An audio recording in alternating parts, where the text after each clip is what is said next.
warahmatullahi wabarakatuh. Baik, salawatnya Ibu. Allahumma sholli ala Sayyidina Muhammad Allahumma sholli wa wa ala barik ali alaih. Sayyidina Allahumma Muhammad. sholli wa barik alaih. Dengan Ibu siapa dari mana? Saya hamba Allah dari Bogor, Buya. Baik, silakan bisa langsung bertanya kepada Buya, Bu. Buya, Assalamualaikum. Waalaikumsalam warahmatullahi wabarakatuh. Semoga Buya, para santri dan semuanya selalu sehat dan dalam Amin. lindungan Allah Subhanahu wa taala, Buya. Amin.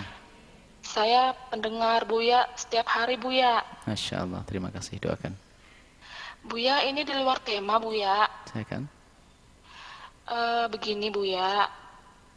Waktu itu saya dan suami sedang bertengkar.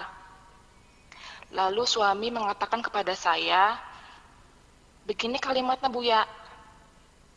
Kamu jatuh 1, 2, 3 terserahlah. Kalimat ini tidak ada kata talak atau cerai, Buya.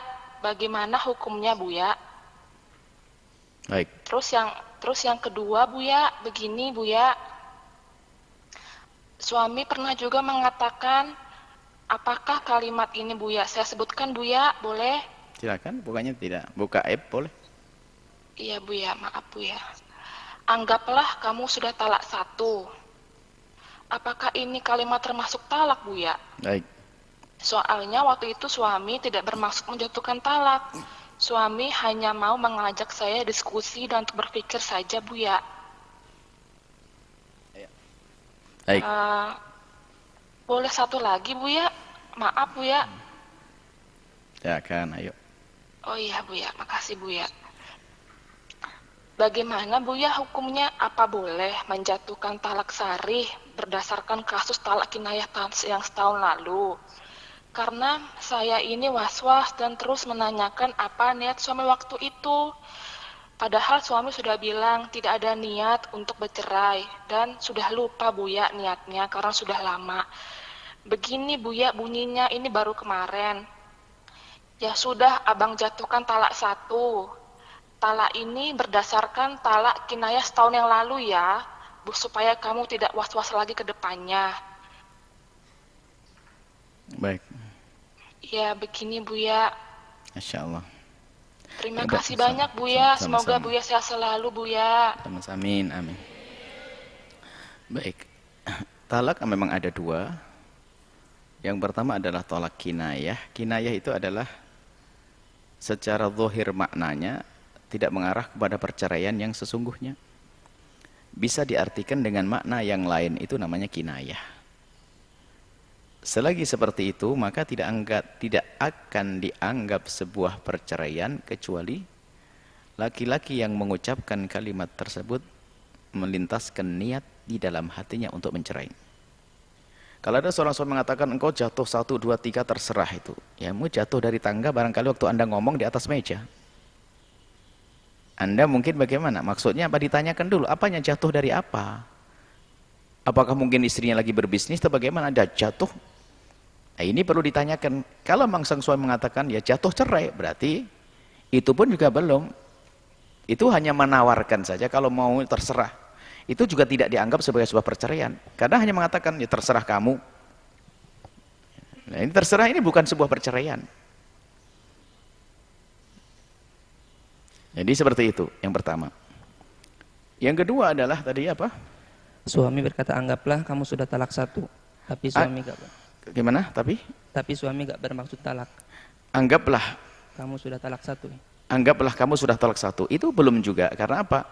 Barangkali ini sebetulnya kami ingin menjawab ini setelah nasihat ya. Terlambat nasihat dulu sebenarnya. Enggak perlulah hidup kayak begitu. Artinya dalam rumah tangga itu kalau sering dihiasi dengan isyarat-isyarat cerai itu adalah rumah tangga Anda enggak sehat. Bisa saja istri yang keras kepala atau suami keras kepala. Tidak ada damai di dalamnya. Hidup rumah tangga kok seperti itu. Saya sedih kalau ada. Itu kan sudah berapa kali itu. Dalam kisah itu dia 3 tahun yang lalu, setahun yang kenapa harus pakai cerai? Dikit-dikit mengancam cerai, isyarat-isyarat ke arah perceraian. Apa sih hidup kok seperti itu? Hidup itu harus indah dong. Menata manage hati Anda sendiri. Itu adalah istri, itu suami. Kenapa kok kita menahan emosi saja kok susah dan sebagainya.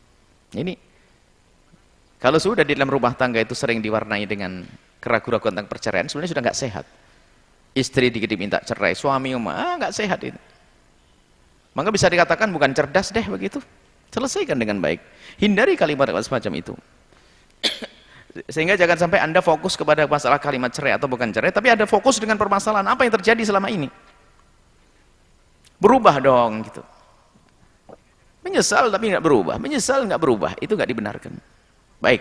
Kemudian tadi yang kedua adalah mengatakan bahwasanya ya, anggap saja. Nah, namanya anggap saja ini benar enggak? Anggap saja cerai satu, maksudnya apa? Anggap saja kalau seorang istri sudah dicerai satu, anggap saja. Berarti tidak boleh. Tidak tahu keterusannya seperti apa. Tidak juga masuk di dalam perceraian yang. Karena anggap saja itu, menganggap saja. Nah, suaminya mengucapkan enggak yang menganggap suami istrinya. Suaminya tidak menganggap. Yang ketiga adalah jika seorang suami mengatakan bahasanya engkau telah aku cerai satu berdasarkan kinayah dulu. Berarti kinayah dulu jadi benar, dihitung cerainya dari yang dulu. Karena apa? Wong dulu sudah kinayah, makanya nggak usahlah ke belakang. Kini maksudnya. Kalau dulu nggak ingat sudah selesai. Jangan dipikirin. Dulu saya niat atau enggak? Niat atau enggak? Niat atau enggak? Nanti was-was cerai lagi. Ada kan was-was sekarang, was-was akidah, was-was wudu, was-was najis, was-was ini, was-was cerai. Ini repot was-was cerai. Setiap ini banyak. Saya kayak, Buya hati saya mau cerai. Ya enggak cerai loh. Saya ngomong begini tadi, istriku keluar sana dulu. Apa cerai lo? Ente ngusung ngapain? Iya Bu ya, saya mau ke kamar mandi duluan, istri sudah keluar. Ya suruh keluar aja kok cerai. Jadi kadang-kadang orang was-was itu, was-was. Enggak, jangan kena was-was itu.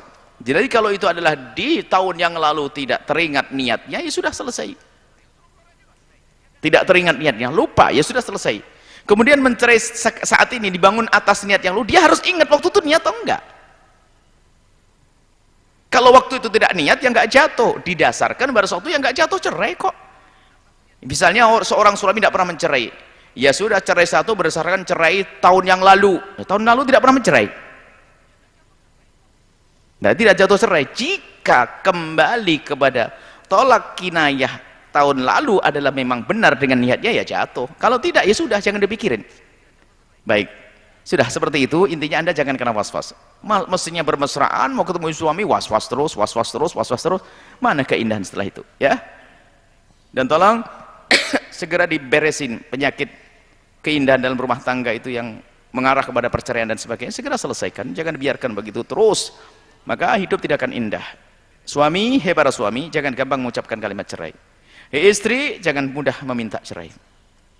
Akan tapi permasalahan dalam hidup rumah tangga selalu ada. Selalu ada, selalu ada.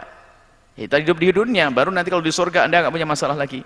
Tinggal bagaimana cara menyelesaikannya. Kadang itu irama Allah buat untuk seorang hamba yang saling mencintai, dibuat sedikit permasalahan agar nanti setelah damai seperti pengantin baru lagi. Seperti itu seharusnya. Jangan permasalahan diselesaikan dengan permasalahan, diselesaikan dengan permasalahan, nggak ada selesainya. Naudzubillah. Sudah itu anaknya 9. Ini kan orang serba membingungkan ini. Ribut terus anaknya banyak. Tidak begitu. Harus indah hidup insyaallah. Semoga Allah memberikan segala kebaikan. Wallahu a'lam bishawab.